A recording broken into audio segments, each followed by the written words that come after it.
that he got to either be on time or he got to. We're professional. Boy, I know you ain't talking. Boy, are you on this shit tonight? Y'all do Okay, it. let me Y'all don't find know. out. Yeah, we got to be on time. Be I'm ready. doing my best. I am doing. All right.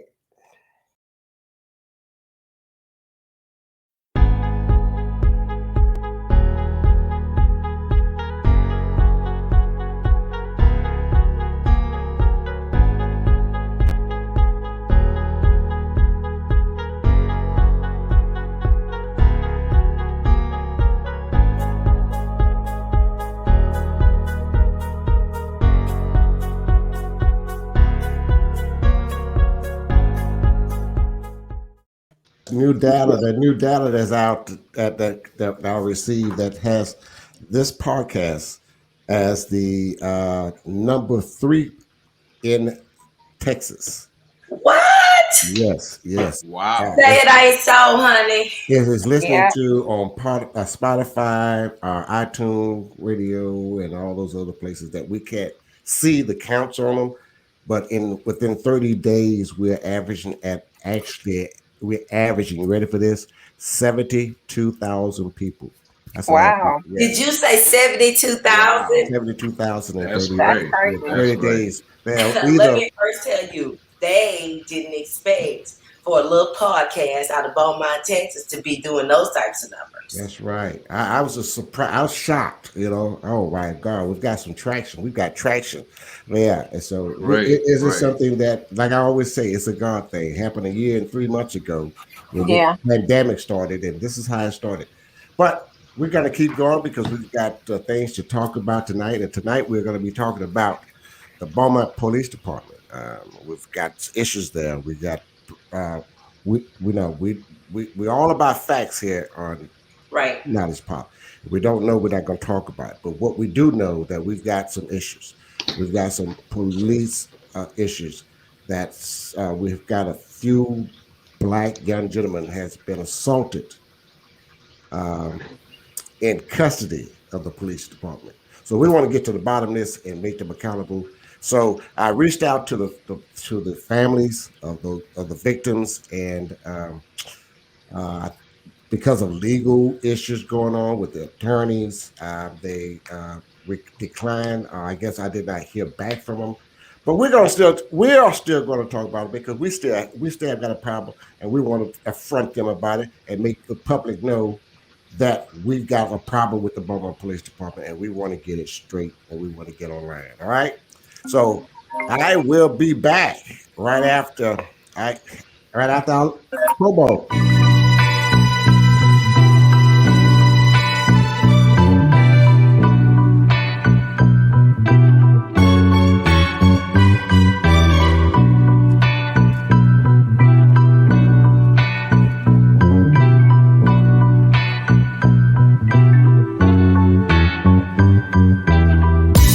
Welcome to Knowledge is Power Podcast Live with your host, Tony Redford, and my co-hosts, LaDonna Sherwood and Francis Lawkins. Knowledge is Power Podcast Live starts now.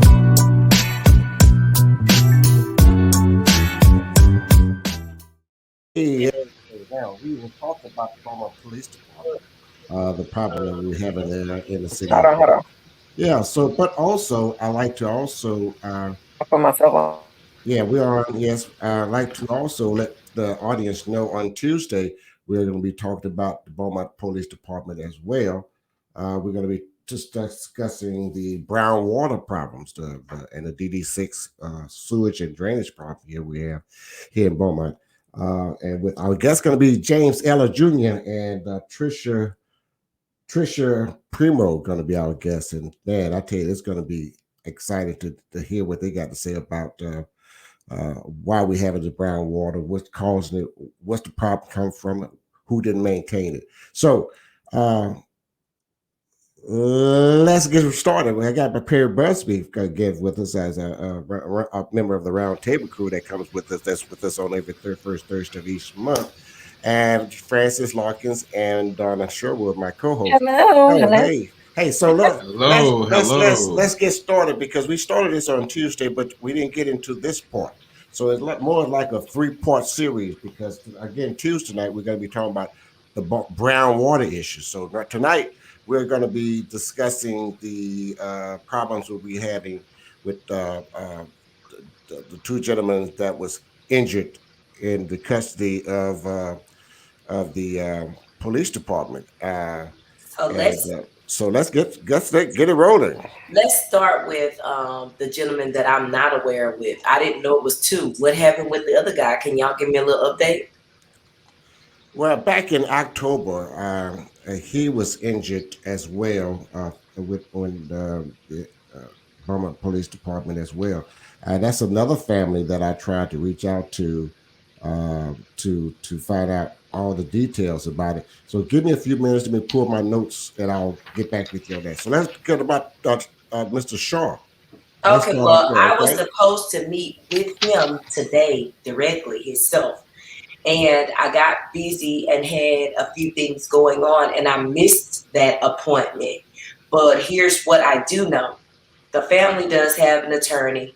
I want to say from South Carolina, and they're coming here to gather information in hopes of gaining some transparency as to what happened via video camera footage from the body cam and or the car cam. Of course, Jefferson County has been transparent with what they have. But after talking to some of his family members, what's a little bit concerning is that only after he was called in as a missing person did they find him and was able to locate him and tell his family that he was in surgery. So basically, for 3 days, the family running around, calling all over town, looking for him, calling the jail without there being any record of him being in jail, and calling the hospitals without there being any record of him being in hospitals. And then when they go to file a missing persons report 3 days later, this is when the information comes out that, oh, he's in surgery. And he obviously has had several surgeries over the 3 days, which is really disconcerting. Like, who picks up somebody and takes them into custody, and then there's no record of them being in custody? It's kind of reminiscent of a Sandra Bland incident where, you know, you go to jail and like nobody knows what's going on while you're in jail or while you're en route to jail, or the body cameras get lost. Or, I mean, we want to know, as far as an accountability standpoint, where is the video footage? You know, I also submitted a request to our city council as a concerned citizen that we would like to make an open records request to allow the public, amongst other people, to view this video footage, because in all fairness, they're kind of dragging their feet. I mean, it's been like a week. We want to know what's going on, like now, like yesterday, what happened.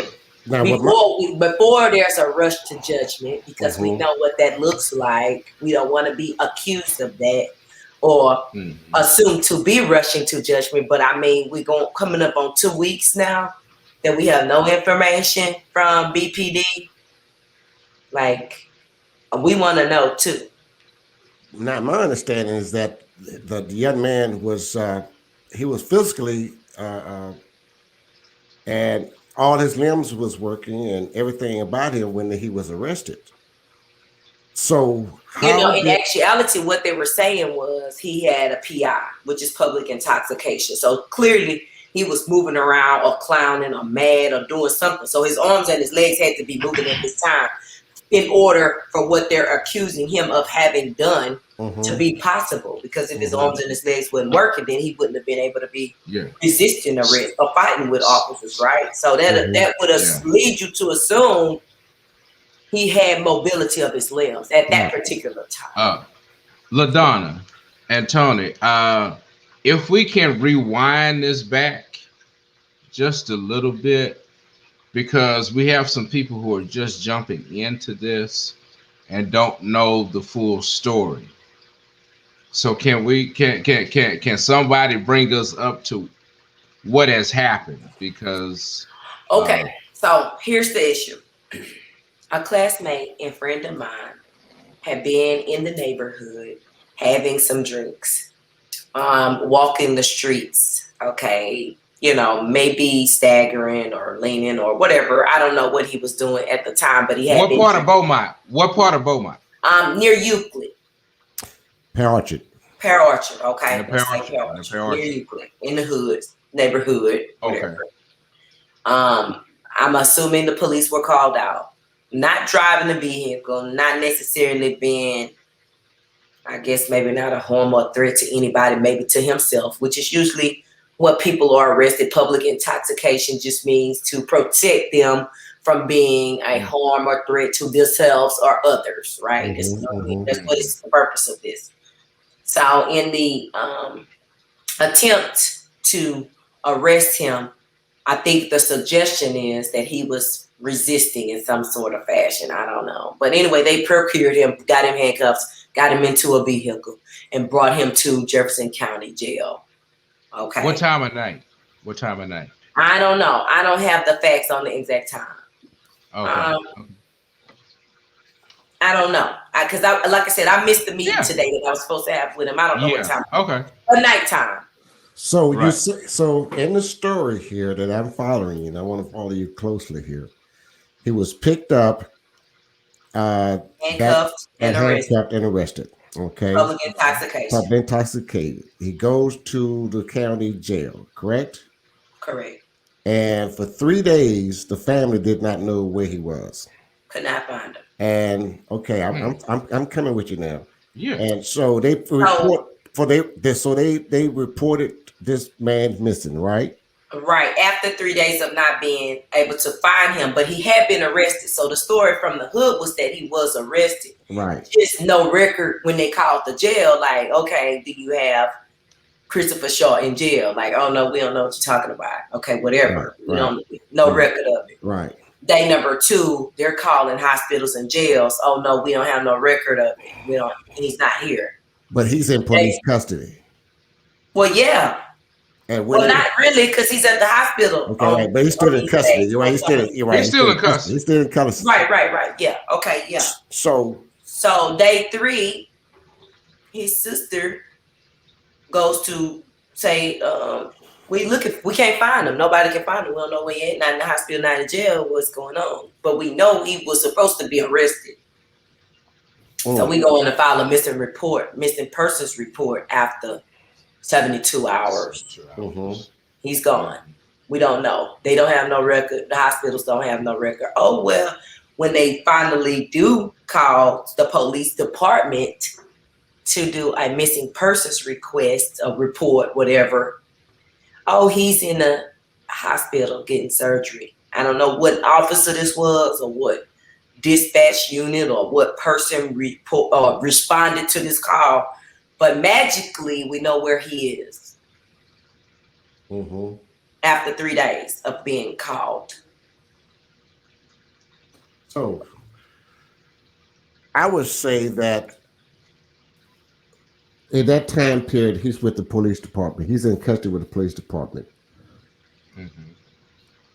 And no report on this gentleman when they call to file a missing person report. And all this time he was in the police custody, correct? Well, see, my question is, I also gathered some information that he was complaining before he got into jail that he was hurt. Like he was hurt. Like what I can understand. And they were like, oh no, nothing's wrong with you. And then one group, one group of officers was like, oh no, this person needs police help. Hospital care. One group said, no, he doesn't need hospital care. Okay. So anyway, he went to the hospital, and from there, it's been a downhill spiral. So what is his his injury, his what was the surgery was for? His neck is broken and he have several spinal cord injuries. Wow. So for there, I mean, unless there's a staircase somewhere that he fell down that we don't know about, But then he's in police custody all this time. He got in a police car and he was physically impaired. So sound like to me there's a cover up going on here.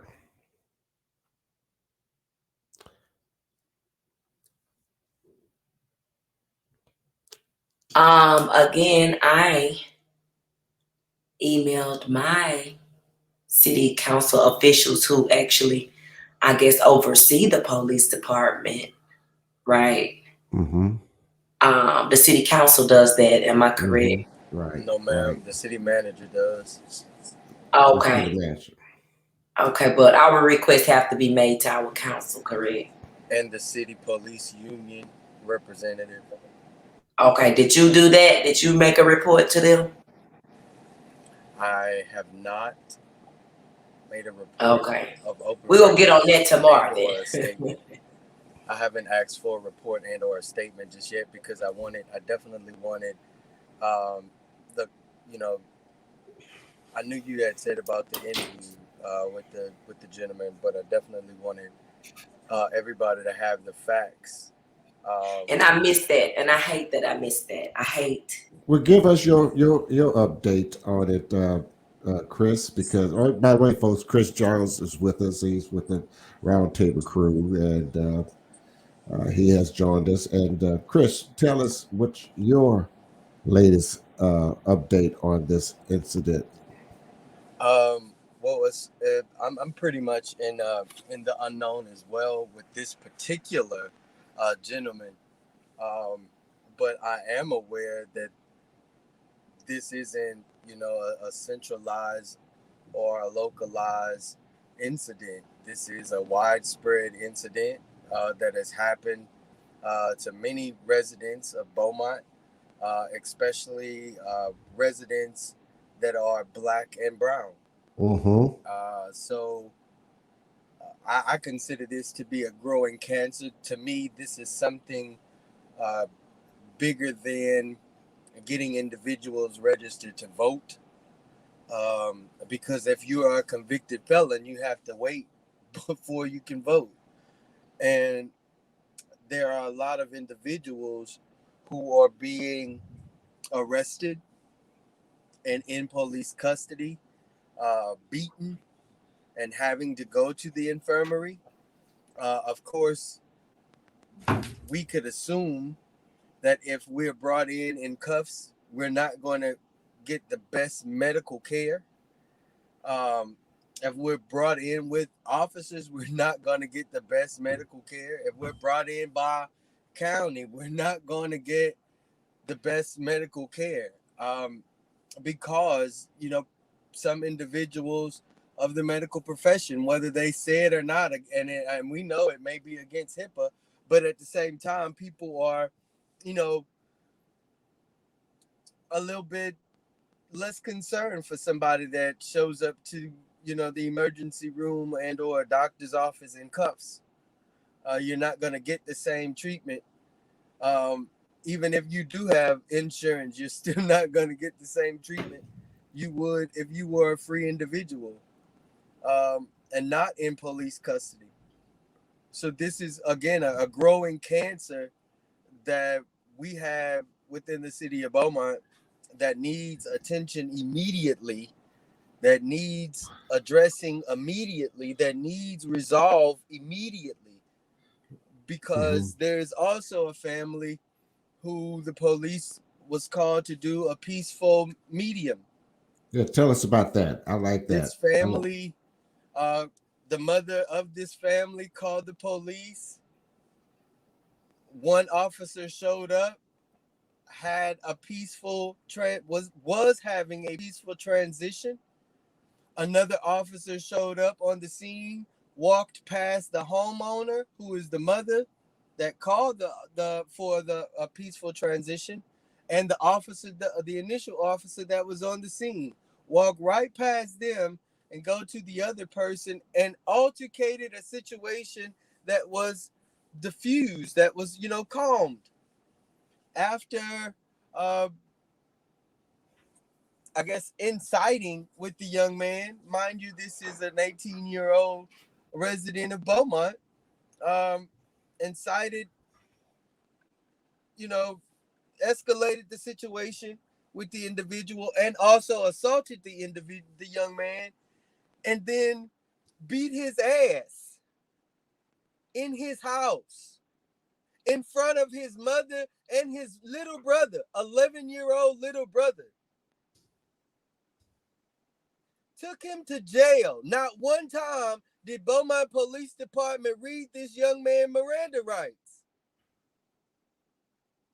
Sat in jail for 3 days on 3-day accusation for 2 assault charges on peace officers. I'm going to tell y'all, assault charges on a peace officer is a felony. So that young man, if convicted, cannot vote for nobody until his sentence is served. Come on, yo. And y'all see they throwing 75 years at African Americans and 4 years at others. Come on, yo. Yeah, they gave. We can pack these judge seats all we want. We can pack the polls all we want. But if we have no population, and we are the populace, if we have no population, we already got 6% of the vote coming out, y'all. Yeah. This is a multi-pronged attack. And we've got to understand that, yes, voting is a part of it, but there are some other evil intentions that are being taken place, and it's right up under our nose. This is one. And I came on this show specifically because despite what folk may think of me and despite what my resume may say, I've been in those shoes. In Harris County and in Jefferson County. I have fought for my life in Jefferson County. At the same time, I was working at NASA. So don't tell me about, I've made it. I know what it feels like to be a nigga in Jefferson County. Uh-oh. Well, let me get the audience that just jumping in and want to know what we're talking about. We're talking about several issues with the Beaumont Police Department. We're not accusing anyone, but we are exercising our right to talk about what's going on in our community, in our city, and we must make them accountable. So this incident of the gentleman, what is his name, LaDonna? Christopher Shaw. Christopher Shaw. It happened 2 weeks ago.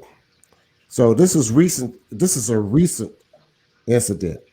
There's another incident with Gerard Charles that was found dead in the custody of the police department. He's a family of the Wintertons. I can't go too much farther into this one because it's and not only that, but this is just one of multiple incidences. Right. I could go down a laundry list of incidences where families have called me and said, my loved one is mental and we're calling to get help, and they didn't beat him up and blacked his eye and bruised his head and he's slow. Or they didn't came in the house, we sitting on the porch, they bypass us, go straight into the house and start yanking people and doing stuff and didn't get no facts, don't have no information. That's not, the issue is, my biggest issue with this newest incident is, like you say, being in custody and being one way and being another way within 24 hours of having been arrested. When oftentimes what happens with Black and brown people is there's no value placed on them. They're not important. They're not valuable.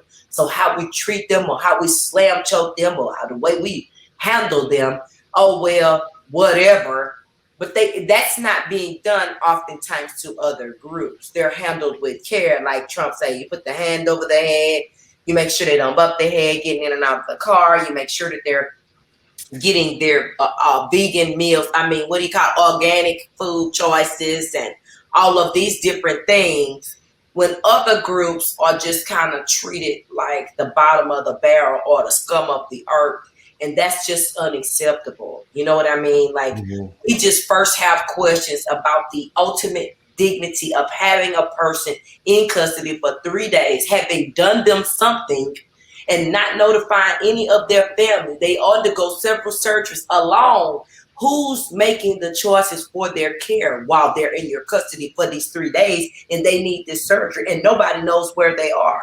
Who was to say, leave them on the ventilator, take them off the ventilator, give them this, they're allergic to this, they can have this, but they can't have that. Nobody was aware to make those decisions. And when they find him, he's in surgery. How do you know what his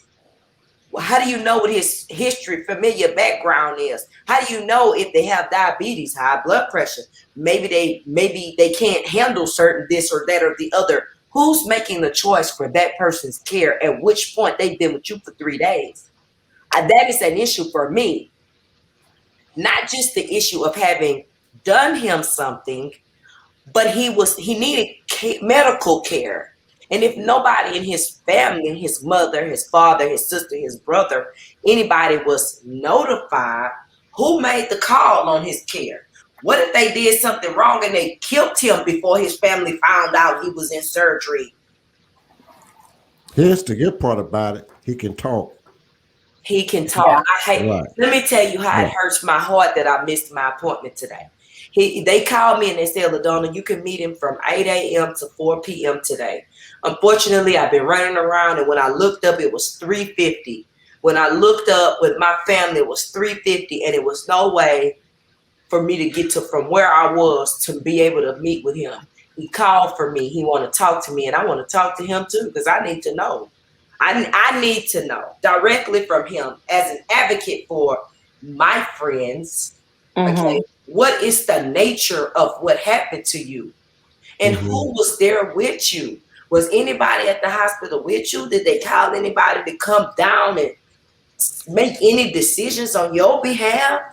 Yes. Just because you do something wrong don't mean that all your rights are stripped away from you as a human being. You still have the right to make. Somebody's got to be able to. And if you couldn't talk or were you unconscious, and I mean, you know what I mean? Who was making the care decisions on your behalf?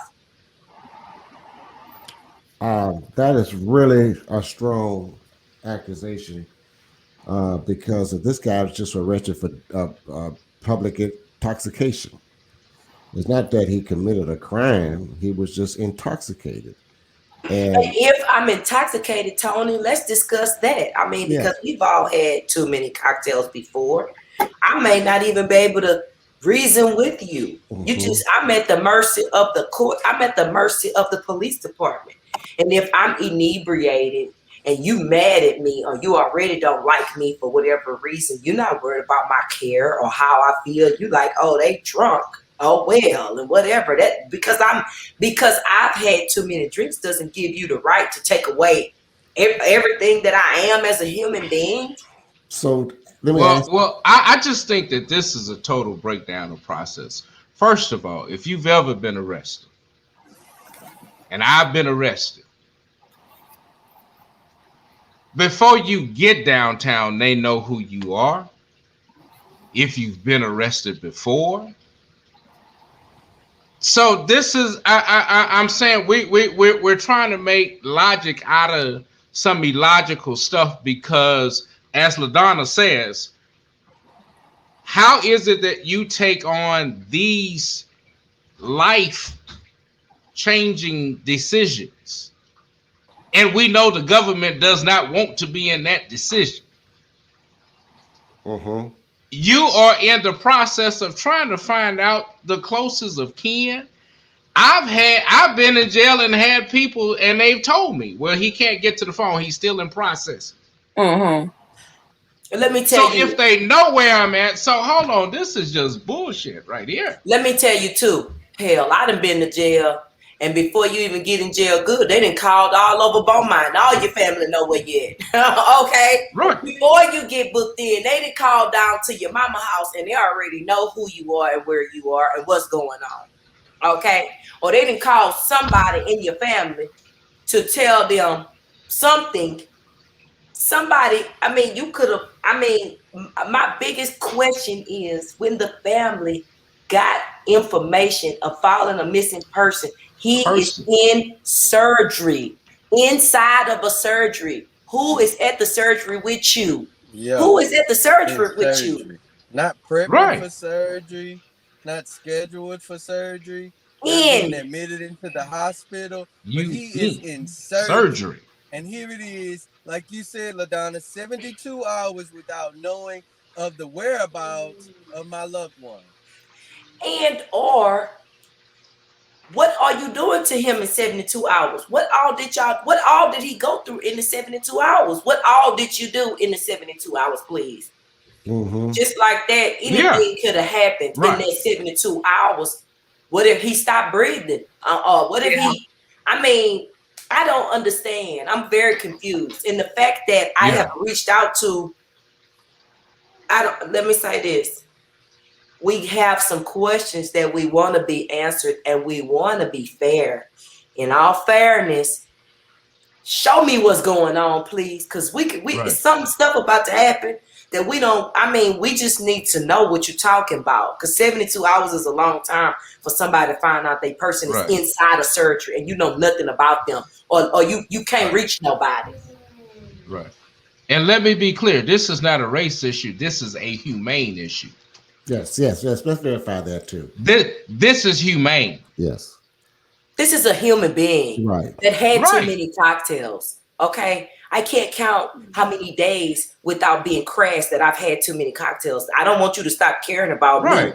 and who I am as a person because I have too many cocktails. Like, please allow me the dignity of being a human being when I'm inebriated or maybe not thinking clearly. Please have a little bit of mercy on me. You know, we need to exercise a little more mercy and grace towards people because we are all human Yeah. beings. And a lot of these police officers and people that work in public service roles, you are a human being too. You got family members. You know what we're saying. Some of them get a little bit off track. We all understand that. But to just take away their future, because this boy is paralyzed now in the future going forward. So now because I got inebriated, I can't walk. And for days I've been without care or in the care of other people who know nothing about me and they're making decisions on the behalf of my future. Well, maybe my family would have wanted to take me to Houston to the doctor. Well, maybe my family might have wanted to get me some specialized care for my injuries at the state-of-the-art facility. They didn't even get that opportunity. Have anyone asked for the police video? I did. Okay. There's actually several people within the community who have asked for open records requests on that particular case, and many like that case. And just like we know, dragging of the feet that happens um, with their process. I mean, like some people eventually stop waiting and never get it, and get caught up in the hustle and bustle of everyday life, and it just slips their mind. But We want to know what happened. Well, This one is personal to me. let us do this, and for to be all in all fairness, I'm gonna try to invite a spokesperson from the Beaumont Police Department to come on. Chris said that needs to be who? Tell us again, Chris, because we need to reach them. that needs to be Kyle Hayes, the city manager. That needs Mm-hmm. to be Yeah. Chief Singletary, the appointed chief. Mm-hmm. Well, And then I reached also, out to him and he never responded, so I don't know about that. right, and But he also needs to. the police union He don't have to. representative. The Right. police union representative should also be requested to, Yeah. dialogue with the community. All I'm saying is a lot of these people drink. A lot of these people have too many drinks. I done seen them. And they take their uniform off. They having shots. They having tequilas. They having margaritas. They having whatever they having. They having it because they're people too. Yes. And at the end of the day, you don't want nobody coming telling you they gonna beat you to the point of taking away your ability to walk, where you can't put that uniform on and you can't go provide for your family. Guess what's the first thing they gonna say? Well, now you paralyzed. You can't take care of your family. You're worse than an infidel, right? Now you nobody Not because an infidel. you can't take care of your kids, and you Not an infidel. missing you that and the other. But I went in walking. You know, let me tell you some guys. And it's gonna be hell for him to get unemployment or disability. Right. In 1973, I was in radio. I was working for KJet radio station. I was probably about 14, 15 years old at the time. Working full time. And I had a show at night from 7 to midnight. And I received a call from the Tahiti Club down there on Forsyth and Natures. I'll never forget that. I was on the air at the time.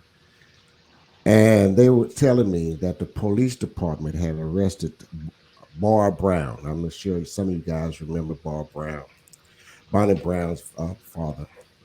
And they said, when they arrested him, can you get in touch with his wife? And we arrested them and we put him in jail. And by the time they got to him, he couldn't walk. So I'm bringing this up to say is that this has been going on for 50 years or more. And it's time for it to stop. And it's up to us to make them accountable for their actions. So let's go beyond accountability, y'all, because holding a pig in the pigsty, waiting for him to be cut up as bacon, that's the anticipation and the expectation of that pig. No pun intended, being that we're talking about police. Right. So we need more than just accountability. I'm a veteran. When I raised my right hand and swore into the United States military, I was held up under certain consequences and repercussions if I was to go outside of the expectations and or the requests of the United States military. You are subject to get field grade articles. I mean, money taken out of your check for going against what is written. So, with that same expectation and standard that's developed and instituted within our military, why the fuck don't we hold these same police officers to that same estate? Why the fuck can we not? There's rules of engagement when it comes to Geneva Code constitutes us. And if we pull our trick, we have to give account for every round we shoot. We have to do that as regular citizens. But guess what? If I shoot somebody that I was not authorized to shoot, that is a field grade Article 15, and you can possibly be going before a military tribunal. Not just that, Chris. Let me take you a step further. If my husband called the police and say she slapped me, or she hit me, or she did me something, anybody, woman or man, you could go to jail. They're going to take you in and say, that's domestic abuse. Because I done slapped a couple people. I mean, we as regular citizens can't put our hands on people. And absolutely, husband or not. If that you don't just get by. So why should anybody be able to do that? And sure, sometimes things happen. People get into altercations. But what I'm saying is to the limit that you are restricting somebody's ability to handle their business in the future, y'all, they should be taught in tactics and ways to de-escalate and defuse and restrain without making you can't walk or can't or got to go to the hospital and have 6 surgeries or whatever. I mean, you should be more trained than me. I might jump on somebody and not know what the tactic points might be, but you are Exactly. trained and Well, paid, like you yeah, say. I can't. Exactly. I And cannot. that goes back to what I said about consequences and repercussions toward these officers for going against one, the writ that they raised their hand to. And that is to protect us. Public intoxication really just means you're a threat to yourself or Yeah, others. So if yeah. you're protecting How me many? How many? from me, How many public? How many public intoxications arrests did they have last month? I don't know. But we probably should find out how How many many? of them How many? resulted in a paralyzed person, huh? Right. You got where I'm going. You got. They say you can't fix what you don't measure, and you can't measure what you don't count. Now we've got to make some structural changes. That is fact. If we don't know how many arrests or how many stops or how many interactions are going on in our community, then who's at fault for what happens? I didn't have this in my community. First of all, because I didn't have the police roaming up and down my streets. Our community policed itself. But if we gonna have this, then we can't have it and not accept the responsibility that goes with it. The Bible says, in all you're getting, get an understanding. Amen. So if you're gonna get this, you best damn understand what comes with it. And we got to take again. I know this, but we got to deal with some internal stuff. When we got tired of dealing with our communities, we gave it over to them. And this is where we are.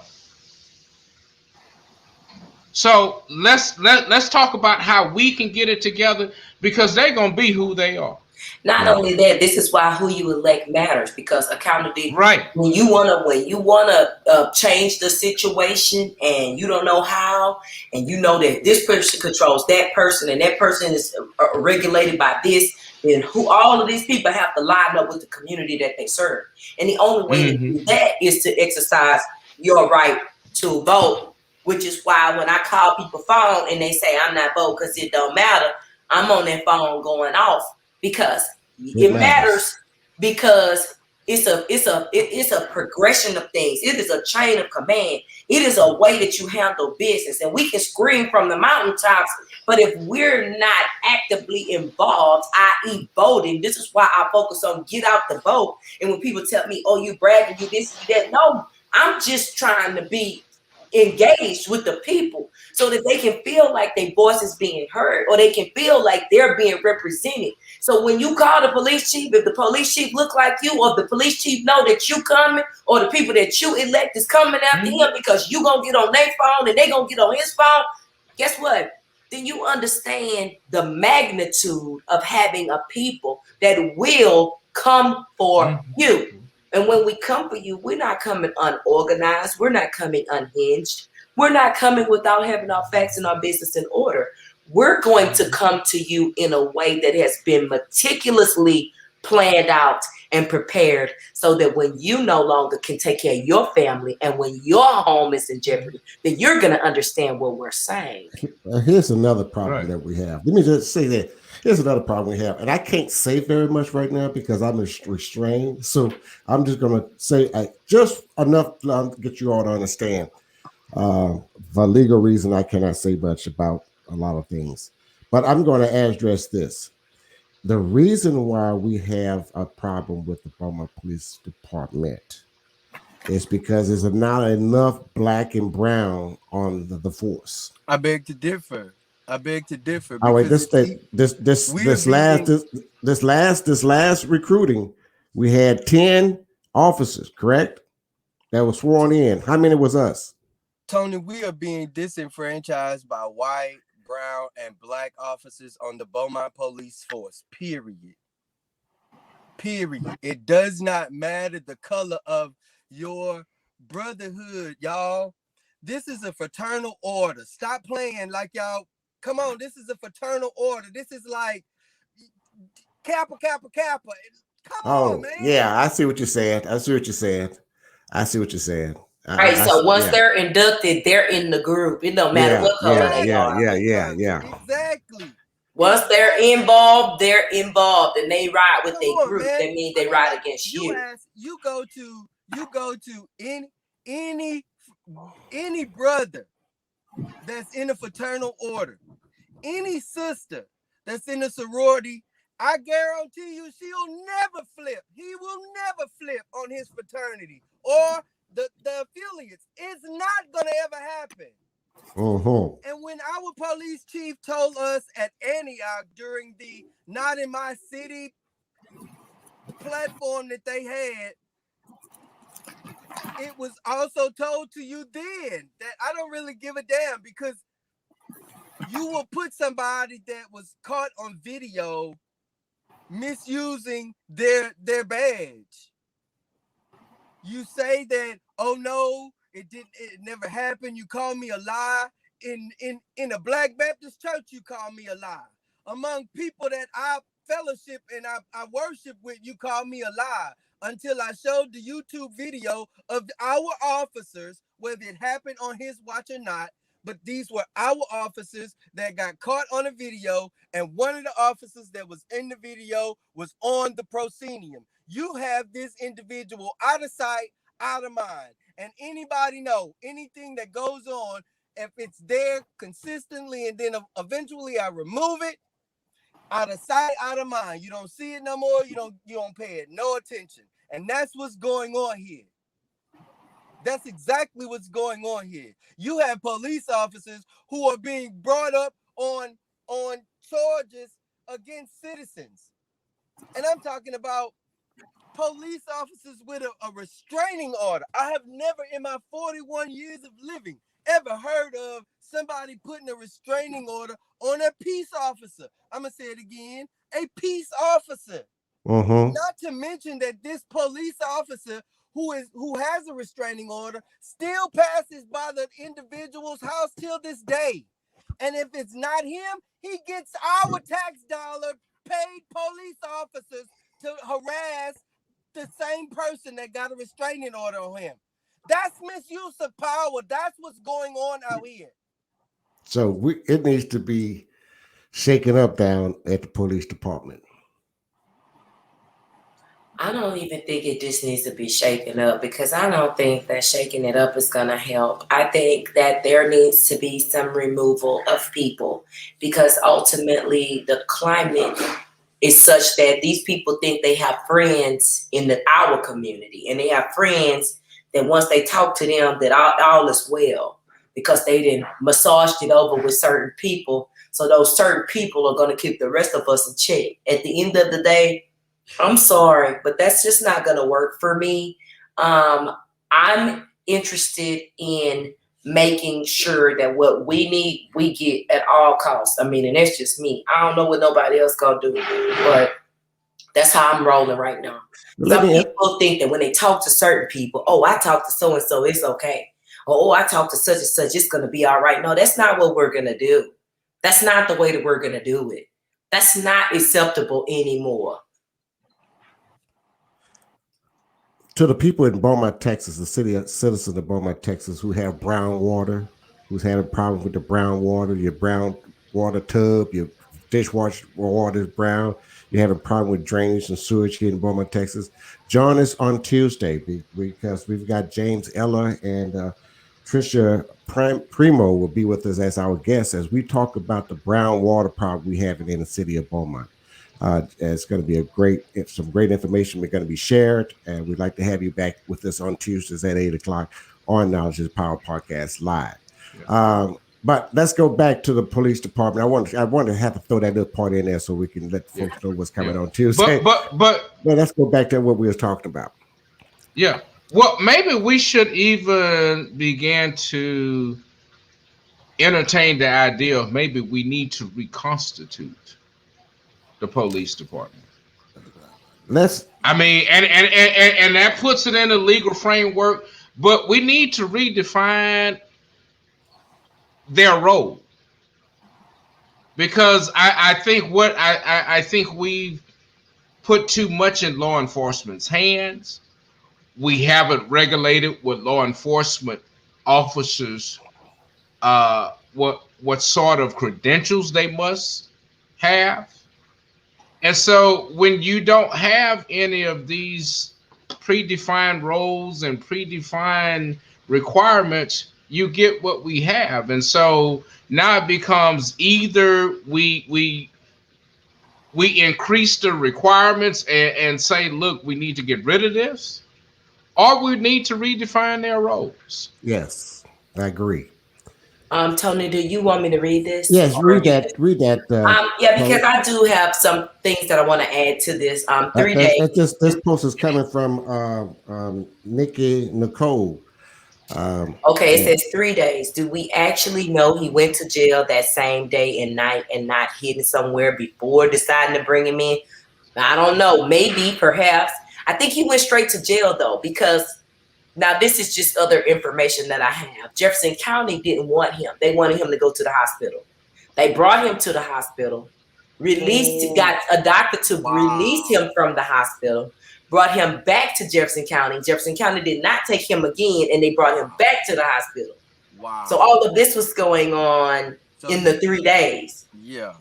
There could be a long range of questions. The arresting officer and the bookie may have a close friends and know how to taper the system in order for him to be seen in the hospital. If one, he came with no ID, he would be a Joe Doe until the identity had been proven. And if he would and would not his surgery be covered under the county, etc. So many questions. Well, so no, he went to Jefferson County twice. Jefferson County said, hell no. On what day did he go to hell Jefferson no, County? take him to the hospital. Something's wrong with him. So we know that happened over the 3 days. Now, how long was he here or there? That's the part I'm going to get down to the bottom of. But Jefferson County said, no, it's a no-go. Take him to the hospital. Was the first time he was turned away, was that the first day? I don't have all that information, but I will say this. 3 days is a long time. And when they arrest you, they ask you your name. He have been arrested previously, like all the rest of us have been arrested previously. When I say my name is LaDonna Sherwood, you can immediately go and pull up my old ID, my old address, my mama address. Who are my next of kin? Sometimes they even confuse me with my sister. You show your name, not Lucretia. No, my name is not Lucretia. My name is LaDonna. So no, they can. When he said my name is Christopher Shaw, I'm sure he wasn't inebriated to the point that he didn't know his name. When they pulled his name, they knew who he was. They knew where he lived. They knew all about him. So I don't know, but I will say this. It's unacceptable. It's not going down without some questioning. And we're going to alert everybody that we need to alert and keep calling and keep questioning and keep asking. And I hope tomorrow when I meet with him that my meeting goes well, or we're going to have an emergency podcast, because I'm bringing it straight to Knowledge is Power Podcast Live, because, baby, this is where we get all our information. And we pride ourselves on keeping our hand on the pulse of this community and keeping you up to date on what is going on in and around Jefferson County, and we will not let you down. Amen. You are absolutely correct.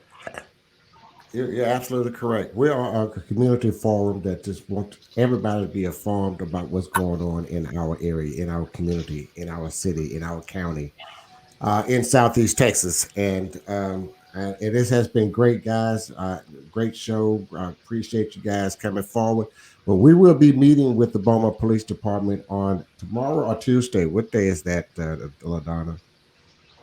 Where does it say that at? No, I'm just asking. No. When we meet? No, I'm not. I don't know. They didn't accept my meeting. Right. I was about to say, if LaDonna got a meeting, they didn't accept my meeting, Tony. What did you mean? Okay, maybe they will after they know that I'm gonna meet with Chris Shaw tomorrow. Yeah. Maybe if they knew I was gonna meet with Chris Shaw today, then they probably would have tried to meet with me tomorrow. But they don't got to meet with me. They don't have to meet with me at all. Yeah. They don't have to meet with me at all. When they see me again, they gonna know. Fresh Fugitive just posted up a link to that audio with the attorney asking for the body cam video and for the injured man. They don't have to meet with me. They So don't have to meet with we're me. getting there. We dapped it up last Tuesday because the local media wouldn't touch it. And after we dapped it up, and I guess Then they they felt like magically got a story they, going. But here's oh, the they thing. got a story going on now, They But don't have to meet with me. They don't have to mhm, meet with me. mhm. I'm just trying to keep things together and be fair.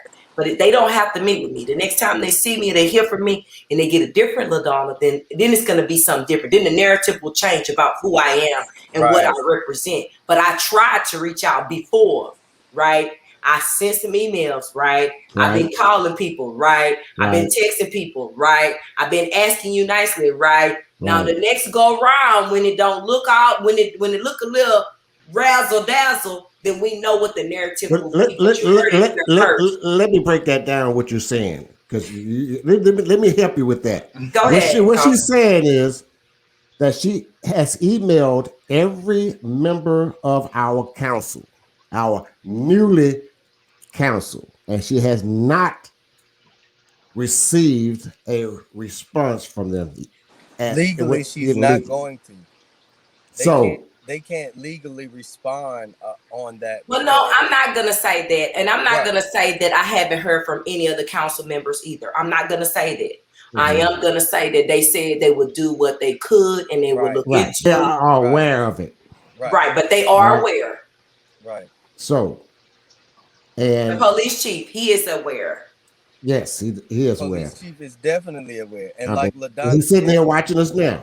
Yeah, right, like Yeah. Ladonna said, we've asked you on several different occasions through several different individuals, through several different city leaders.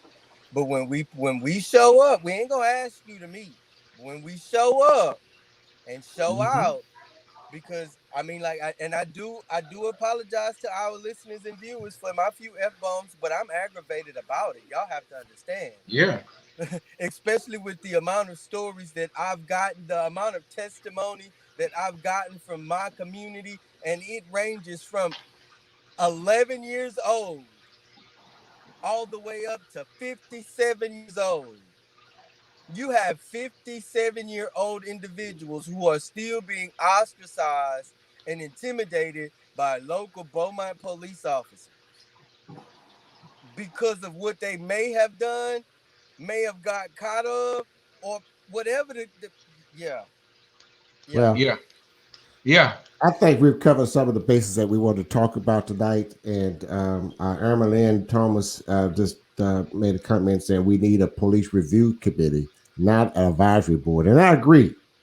I truly agree that we do need a police review committee. So I sent a letter to our council and mayor about let's get together and have a sit down and let's talk about the police review committee. Uh, Bring in Well, the and police Tony, union I'm all chief. for it. Tony, mhm. I'm all for it.